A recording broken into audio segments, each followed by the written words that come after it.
வணக்கம் மக்களே, welcome to MBS family. இன்றைக்கி நம்ம சேனலில் என்ன விளாக் பார்க்க போகிறீங்க அப்படின்னா, போன டைம் வந்து பார்த்தீங்கன்னா விளாக் வந்து எம்பிஎஸ் ஃபேமிலியில் போட முடியாமல் போயிடுச்சு. பார்த்துருப்பீங்க. ரொம்ப எப்படி சொல்கிறதுனா, தம்பிக்கு இன்ஜெக்ஷன் போட்டு வந்தனால கொஞ்சம் அவனை பார்த்துக்கிறக்கே நம்மளுக்கு நேரம் சரியாக இருந்துச்சு. அதனால் விளாக் வந்து எடுக்க முடியல. இன்றைக்குமே வந்து பார்த்திங்கன்னா ஒரே நாளில் 2 விளாக் எடுக்கிறதுக்கு பிளான் பண்ணி வச்சுருக்கேன். கண்டிப்பாக விளாக் எடுத்துருவேன் நான் நினைக்கிறேன். ஃபஸ்ட் விளாக் வந்து பார்த்தீங்கன்னா, இப்போது வீட்டிலனா நான் எப்படி வந்து புரோட்டாவில் கொத்து புரோட்டான்னு சொல்ல முடியாது, புரோட்டா பெரட்டல் அப்படின்னு சொல்லலாம், தாளித்து சாப்பிட்றோம் அப்படின்னு சொல்லலாம். நீங்கள் வேணால் கொத்து புரோட்டா அப்படின்னு கூட வச்சுக்கலாம், ஒன்றும் பிரச்சனை இல்லை. நான் எப்படி செய்கிறேன் அப்படின்னு சொல்லி பார்க்கலாம் வாங்க. வீட்டு முறையில் கொத்து புரோட்டா செய்வது எப்படி?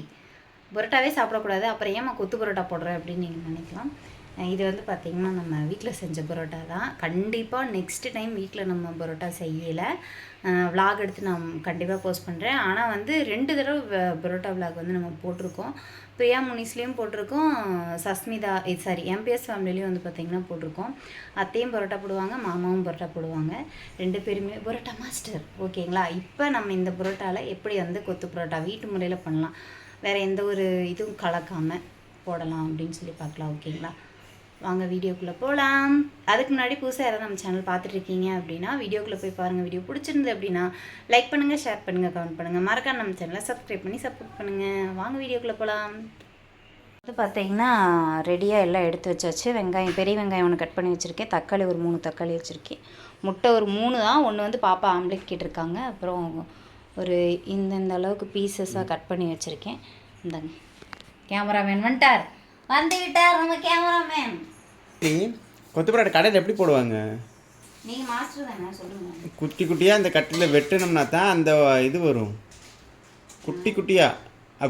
கொத்து பரோட்டா எப்படி இருக்குது சொல்லியிருந்தேன். நான் குருமா கொஞ்சம் வச்சு செஞ்சுருப்பில்ல, நேற்று வச்ச குருமா கூட கொஞ்சம் எடுத்து வச்சுருப்பேன். குருமா ஊற்றினா தான் நல்லா நல்லா கிரேவியாக இருக்கும். எக்ஸ்ட்ரா பிட்டிங்களா ஒன்றும் சேர்க்காதீங்க. நான் எப்படி செய்வேன் அப்படின்னு பாருங்க. அவர் செய்யறது அவர் தனியாக விளாக் போட்டுக்கிட்டு, ஓகேவா? நான் எப்படி செய்யறேன். சரி, அதை குட்டி குட்டியாக பி சரி பிச்சிரு.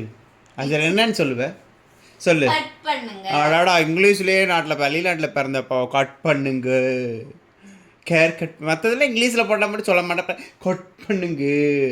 அதே மாதிரி இந்த ஸ்மெல் அப்படி தான், வாடை அடிக்குன்னு சொன்னால் வாடையா ஸ்மெல்லாம்மா. வாடை அடிக்குதுன்னு சொல்லுவாங்களா, பேட் ஸ்மெல்னு சொல்லுவாங்க. ஏன் தமிழில் நீ என்னம்மா சொல்லுவ? தமிழில் என்ன சொல்லுவ? நாத்தடிக்குதுன்னு சொல்லுவாங்க. வாடைக்கு நாத்தத்துக்கு என்ன பெரிய வித்தியாசம்? நான் வந்து அப்படி கேள்விப்பட்டதில்லை. நீங்கள் நாங்களாம் அப்படித்தான் பேசுவோம். நல்ல ஸ்மெல்லாக இருந்தால் வாசனை வருதும்போம், இல்லைன்னா வாடை அடிக்குது, என்ன வாடை அடிக்குது அப்படிம்போம். வாடை பெரிய வெள்ளைக்காரி வீட்டு வேப்ப அப்படி இங்கிலீஷ்லேயே தான் அப்படி இது பண்ணுவாங்க. சேர்ந்தா அப்படி இங்கிலீஷில் 4 வார்த்தை பேசுடி. ரெசிபி விளாக் தெரியுது, நீ சேர்ந்த அப்படி ஒரு 4 வார்த்தை பேசு. நீ 4 வார்த்தை திட்டு பார்ப்போம். பேச தெரியாதுடா. சரி, அது பேரெல்லாம் இங்கிலீஷில் சொல்லு. இது பரோட்டா, இது டொமேட்டோ, இது எக், இது ஆனியன், அது கிரீன் சில்லி. இது பேர் சிலண்ட்ரோ. என்ன பேரு? சிலண்ட்ரோ. எதுலையே பார்த்தியா? நீ எப்படி கண்டுபிடிச்சது தெரியும், இந்த சைனாக்காரிங்க திம்பாங்கல்ல, அதை வச்சு நீ பார்த்துருப்ப. யூடியூப்ல தெரியும் தெரியும் கேட்குறாங்க, சிஸ்டர் நீங்கள் என்ன சேனல் அதிகமாக பார்ப்பீங்க அப்படின்னு நீங்கள் சொல்லிடுங்க. திங்கிற சேனல் அது ஒருத்தவங்க, அந்த சைனாக்காரங்களா இல்லை கொரியன்காரங்களாம் தெரியாதுங்க, அவங்க வீடு இப்போ ஓரளவு கம்மி ஆயிடுச்சு. ஆனால் ஃபஸ்ட்டெல்லாம் அந்த போரே மூடிட்டு அந்த அவங்க திங்கிற வாயைத்தான் பார்ப்பாலும். ஏன் தான் நானும் கேட்டேன், அப்படி அவங்க வாயை பார்த்து உனக்கு என்ன தாண்டி கிடைக்கிது அப்படின்னு. அது நல்லா இருக்கும். அடுத்து திங்கிறத பார்க்கறது நல்லா இருக்கு அடி உனக்கு. நம்மால அவங்க அவங்க செய்யற விதம், அவங்க சாப்பிட்றது, அந்த ஸ்டிக் பிடிச்சி சாப்பிட்றதெல்லாம் நல்லா இருக்கும். உங்களுக்கு என்ன, உனக்கு என்ன குச்சி தானே வேணும்? விளக்கமா குச்சி 2 உடச்சிட்டு வர பிடிச்சி சாப்பிடு. இருக்குல்ல சாஃப்ட் ஸ்டிக், எங்க வீட்ல சாஃப்ட் ஸ்டிக் இருக்குங்க. என் புள்ள ஆசைப்பட்டு கேட்டாங்கறதுக்கோசரம் நான் வாங்கினேன். ரங்கோலா ஓடா அதுக்கு தான் ஆகும். இது வந்து பாத்தீங்கன்னா இது பேர் சாஃப்ட் ஸ்டிக். இப்படி பிடிச்சி இப்போ புரோட்டா செய்யவே மாட்டேன், வர மாட்டேன். இது எப்படி பிடிச்சி சாப்பிடுறது? அதுக்கு ட்ரைனிங் வேணும், அதுக்கு ட்ரைனிங் வேணும், அதுக்கு என்னை மேல டேலண்ட் வேணும். இப்போ புரோட்டா செய்யறேன், நீங்க இதுல சாப்பிட்ற நீ பாரு. சரி, நீங்களாம் சாஃப்ட் ஸ்டிக் தனியாக தான் வாங்குவீங்க, எங்களுக்கு சாஃப்ட் ஸ்டிக் நாங்கள் கையிலேயே வச்சிருக்கிறோம். அங்கே சாப்ஸ்டிக் இப்படி எடுத்து இப்படி சாப்பிடுவோம் நாங்கள். பாப்பா வந்து சின்சான் பாப்பா இல்லைங்களா, அதில் வந்து பார்த்துட்டு கேட்டே இருந்தாங்க. அடுத்த தடவை சில்லி பண்ணும்போது புரோட்டாவை ரோல் பண்ணி கத்தியில் குட்டி குட்டி குட்டியாக கட் பண்ணு. ஃபஸ்ட்டு நீங்கள் செய்கிறத எடுத்துட்டு நான் சொல்லியிருக்கேன், நீங்கள் எடுத்து புரோட்டா போடுறது எடுக்கிறேன் அப்படின்னு. ஆல்ரெடி போட்டிருக்கோம், இருந்தாலும் அடுத்த டைம் போடையில. ஆமாம், நம்ம சொந்த வீட்டில் இருக்கும்போது போட்டது புரோட்டா இல்லையா? செகண்ட் போட்டோமா மறுபடியும்? இல்லை போட்டோமா? வாடகை வீட்டுக்கு வந்ததுக்கப்புறம் சொந்த வீட்டில் வைக்கிறது 2-3 தடவை போட்டிருக்கோம் புரோட்டா. இது எப்பயாச்சும் செய்வோம் வீட்டில். மாமா சூப்பராக புரோட்டா போடுவாங்க. நெக்ஸ்ட் டைம் வந்து பார்த்தீங்கன்னா உங்களுக்கு vlog நடக்கும். இது வீடியோ அப்லோட் ஆகிடுச்சுன்னு தெரியல. சரி, நான் அதுக்குள்ளே பிக்சர்றேன் பாருங்க. நீங்கள் ஆன் பண்ணிட்டேன் சொல்லு. வணக்கம், வாங்க ரெசிபிக்குள்ளே போகலாம். அது வெட்டும் பார்த்து 4 புரோட்டா தின்ட்டாட்ருக்குங்க. ஏய் புரோட்டா இல்லை, இந்த தொக்கு மிட்டை. இல்லை நீ சொல்ல, அது என்ன மிட்டை? கடலை மிட்டை. அப்போ கடலை மிட்டாய்னா இதில் பருப்பி புதுசாக இருக்கிறத கடலை பருப்பி, இது கடலை மிட்டாய். ஏடா எருமை மாடே, தொக்கு மாதிரி இடிச்சு பட்டினது தொக்கு மிட்டாய். இப்போ வந்து பார்த்தீங்கன்னா இதில் எண்ணெய் ஊற்றிக்கலாம். நாங்களாம் அப்புறம் தண்ணி ஊற்றியா செய்வோம். ஏம்மா எண்ணெய் அளவாக ஊற்றுமா? எண்ணெய் விற்கிற வேலைக்கு எண்ணெய் கடை கடைன்னு ஊற்றுற. சட்டியில் குண்டி ஓட்டுன மாதிரி எண்ணெய் ஊற்றுட்டா? சட்டியில் குண்டி ஓட்டினா வெந்து போயிடும். அப்படி சொல்ல, சட்டியோடு ஒட்டிட்டு ஊற்றட்டான்னு கேட்டேன். சரி, பாவக்காயில் எப்படி எண்ணெயை பிரித்து அதே மாதிரி புரோட்டாவை வணக்கிட்டு இப்போ எண்ணெய் பிரித்து எடுத்துரு. அடுத்த சமையலுக்கு யூஸ் பண்ணிக்கலாம்.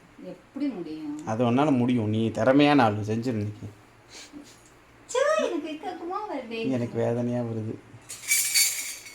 பாப்பா என்னமோ சொல்லுவீங்கல்ல, இது பாப்பா என்ன சொல்லுவீங்க?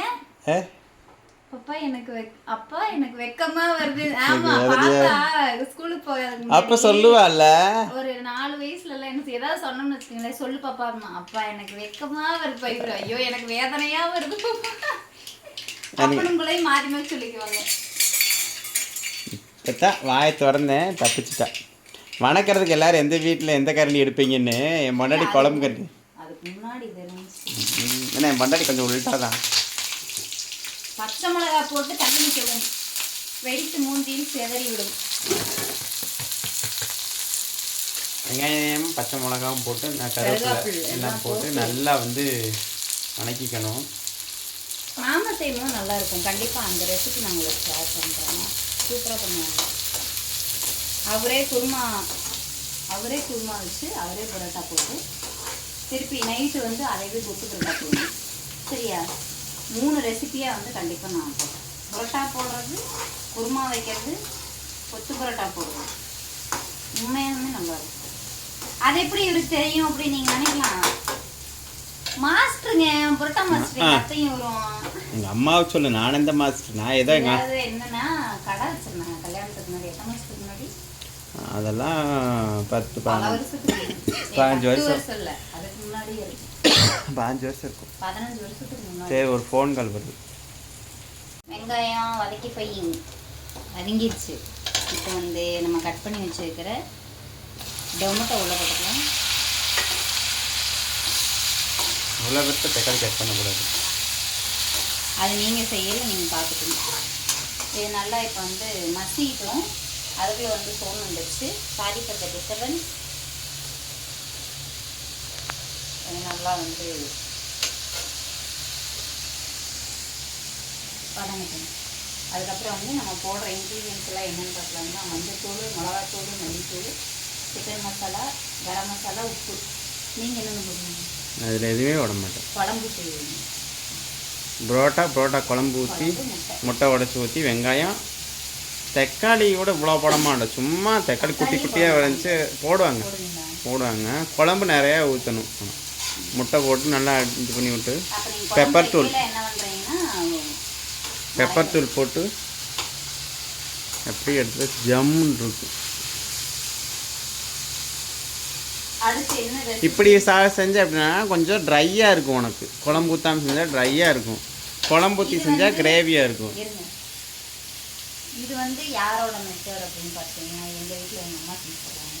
இப்போ ஃபோன் பண்ணது எங்கள் அம்மா தான், புரோட்டாவை லைட்டாக சூடு பண்ணி தான் செய்யணுமாம்மா. அது எனக்கு தெரியாது, அவங்க செஞ்சப்போ பார்த்ததில்ல. சாப்பிட்ற கொடுப்பாங்க, சாப்பிடுவோம், அவ்வளோதான். இப்போ தான் வந்து நான் கல்யாணத்துக்கு அப்புறம் இப்படி தான் நான் செய்வேன். ஒரு வேளை நாங்கள் நைட்டு புரோட்டா வாங்கி சாப்பிட்டு மிச்சம் இருந்தாலும் காலையில் இப்படி தான் செய்வேன். எனக்களவாக செஞ்சு சாப்பிடுவேன். இவர் சாப்பிட மாட்டார், மேக்ஸிமம் இவர் வந்து சாப்பிட மாட்டார். கொத்து புரோட்டா நல்லா சாப்பிடுவார். வீட்டில் செய்கிறது வந்து உங்களுக்கு பிடிக்காது, ஏன்னா வர வரன்றக்குள்ள எங்களுக்கு. ஆமாம், தொண்டை கவ்வும்.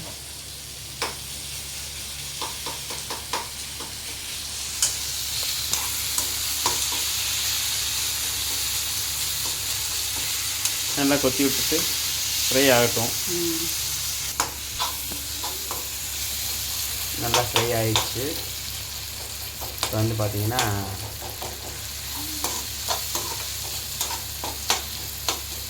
தக்காளி சட்னி ரெடி ஆயிடுச்சு. இதுக்கு நல்லா வணங்கினதுக்கப்புறமா முட்டை உடச்சி ஊற்றிக்கலாம்.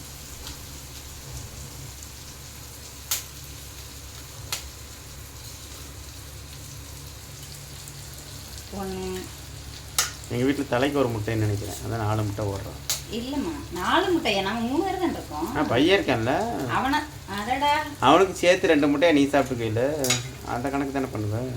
பாப்பா அந்த என்னைக்குங்க நான் நீ அப்படியே சொல்ல, எனக்கு 2 கூட கேட்டேன், என் பையனுக்கு எனக்கு அப்படி இல்லை. முட்டை என்னைக்காவது சொல்லியிருக்கேன்னா இங்கே இருங்க. அவன் பிறக்காதுக்கு முன்னாடி கூட நான் சொல்லி வாங்கி சாப்பிட்டேன். எப்படி தெரியுங்களா, பசிச்சிரும் எனக்கு. தோசை ஊற்றி கொடுக்கலையோ இல்லை சமைக்கும் போதோ எனக்கு பசிச்சிரும்.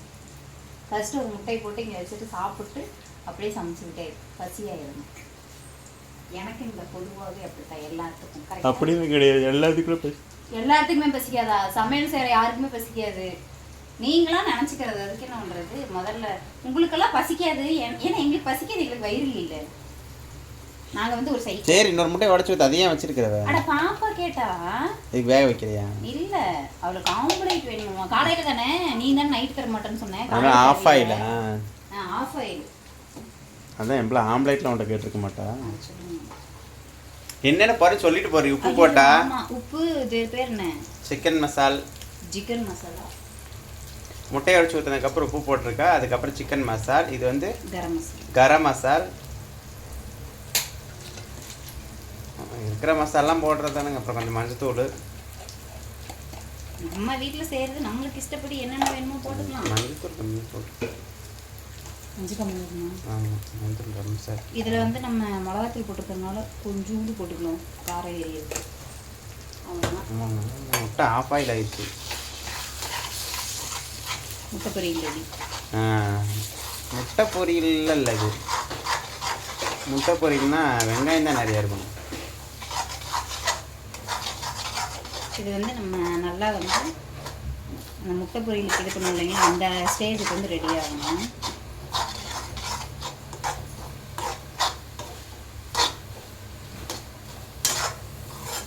நீங்கள் வந்து நினைக்கலாம் ரெசிபியை போட சொன்னால் நீங்கள் 2 பேரும் ஓவராக பேசிக்கிட்டே இருக்கிறீங்க. ஆல்ரெடி கமெண்ட்ஸ் வந்திருக்கும் வரும். ஏன் எதனால் சொல்கிறேன் அப்படின்னு பார்த்தீங்கன்னா, அதாவது நாங்கள் வாட்டுக்கு இதை போட்டுக்கிட்டு இருந்தோம் அப்படின்னா ஏதாவது பேசலாம் இல்லை, வாயில் என்ன வச்சுட்டு இருக்கீங்க அப்படின்னு நீங்களே கேட்பீங்க. அதனால வந்துட்டு நம்ம அதை பேசுகிறோம், ஜாலியாக பேசிகிட்டே சமைப்போமே, ஒன்றும் பிரச்சனை இல்லை. ஃபோன் ஏதோ வருது, கட் பண்ணுங்க. ஒரு சின்ன கரெக்ஷன் ஒரு சமையலில் சொல்கிறேன். ஒரு சின்ன கரெக்ஷன் மட்டும் சமையலில் சொல்கிறேன். இப்போ நீ முட்டை ஊற்றுனது ஓகே, வெங்காயம் வணங்கினதுக்கப்புறம் புரோட்டா ஃபஸ்ட்டு போட்டுடணும். புரோட்டாவை போட்டு அதுக்கு மேலே எண்ணெய் உடச்சி முட்டையை உடச்சி சொரு. ஏய், இப்படி நான் ஏன் அப்படி சொல்கிறேன்னு கேளு. அப்போ வந்து முட்டை வந்து இந்த புரோட்டாவில் உனக்கு மிக்ஸ் ஆகிரும்.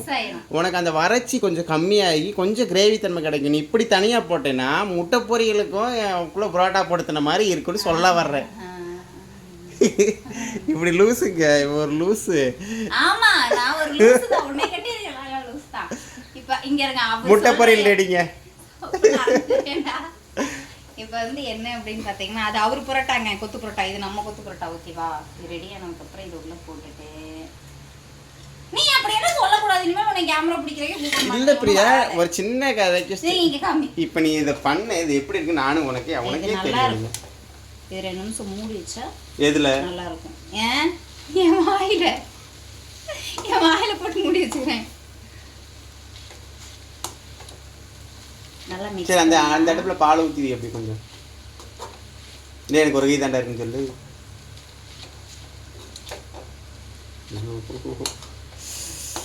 கொத்து புரோட்டாவுக்கு வந்து சோதனையாடாது.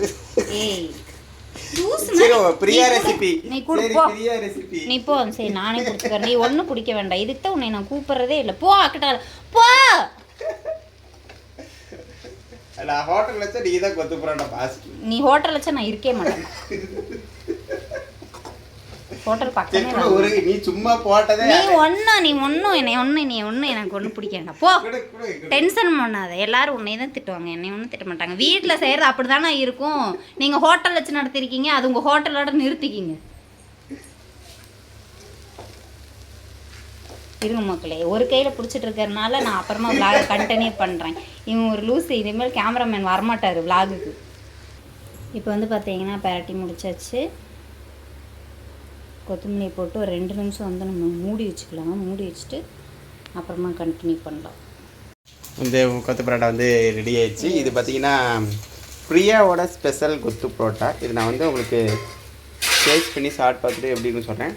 என்னோட ரெசிபி உங்களுக்கு ஸ்பெஷலாக தனியாக நான் போடுறேன். ஓகேங்களா? நான் தான் சொன்னேன்ல, நான் செய்கிறது வேறு மாதிரி இருக்கும், அவர் செய்கிறது டோட்டலாக வேறு மாதிரி இருக்கும். இது வந்து நம்ம வீட்டில் செய்கிற மாதிரி நான் செஞ்சுருக்கேன். ஓகேங்களா? இப்போ ஃபஸ்ட்டு அவள் என்ன தான் பேசினாலுங்க, நம்ம ஏதாவது ஒரு புதுசாக ட்ரை பண்ணோம்னாலும் பழசாக ட்ரை பண்ணோம்னாலும் ஃபஸ்ட்டு நம்மளுக்கு இருக்கிறது யார்? நம்ம ஆத்துக்காரு தான். ஓகேங்களா? அதனால் வந்து அவங்க டேஸ்ட் பண்ணி பார்த்துட்டு சொல்லுவாங்க. பக்கத்தில் வந்து ஆம்லேட் வந்து குட்டி மேம் ஆம்லேட்டு ஆஃப் ஆயிடு. வாங்க.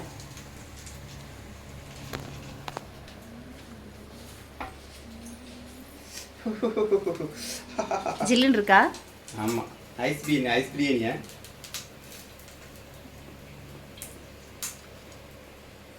ஓகே தான். உனக்கு எல்லாம் ஓகேவா தான் இருக்கும். ஓகே, இது கொஞ்சம் ட்ரையாக இருக்கும். சூப்பராக இருக்குது. ட்ரை பண்ணுவோம். இது ஒரு வித்தியாசமான டேஸ்ட் தான். நீங்கள் கடையில் போடுற மாதிரியே வேணும்னா கிடைக்குமா? இது ஒரு வித்தியாசமான, இந்த மாதிரி சாப்பிட்றப்ப சில பேருக்கு பிடிக்கும் ட்ரையாக. சரி, ஓகே. இந்த விளாக் முடிச்சிட்டுலாமா? சரி, இந்த மாதிரி ட்ரை பண்ணி பாருங்கள். சொல்லுங்கள், ட்ரை பண்ணி பாருங்கன்னு சொல்லிட்டேன். இதே மாதிரி ட்ரை பண்ணி பாருங்கள். ட்ரை பண்ணி பார்த்தா டேஸ்ட் எப்படி இருக்குன்னு சொல்லுங்கள். அண்ணா, உங்களோட ரெசிபி எனக்கு கண்டிப்பாக வேணும் அப்படின்னா மறக்காம கமெண்ட் பாக்ஸில் கமெண்ட் பண்ணிடுங்க. புதுசாக யாராவது நம்ம சேனல் பார்க்குறீங்கன்னா வீடியோக்குள்ளே போய் பாருங்கள். வீடியோ பிடிச்சிருந்ததுன்னா லைக் பண்ணுங்கள், ஷேர் பண்ணுங்கள், கமெண்ட் பண்ணுங்கள். மறக்காம நம்ம சேனலை சப்ஸ்கிரைப் பண்ணி சப்போர்ட் பண்ணுங்கள். கமெண்ட்டு பக்கத்தில் ஹைப்புன்னு பாயிண்ட் இருக்கும், மறக்காமல் அந்த பாயிண்ட்டை கொடுங்க. பாய், டாடா. நெக்ஸ்ட் ஒரு விளாகில் பார்க்கலாம்.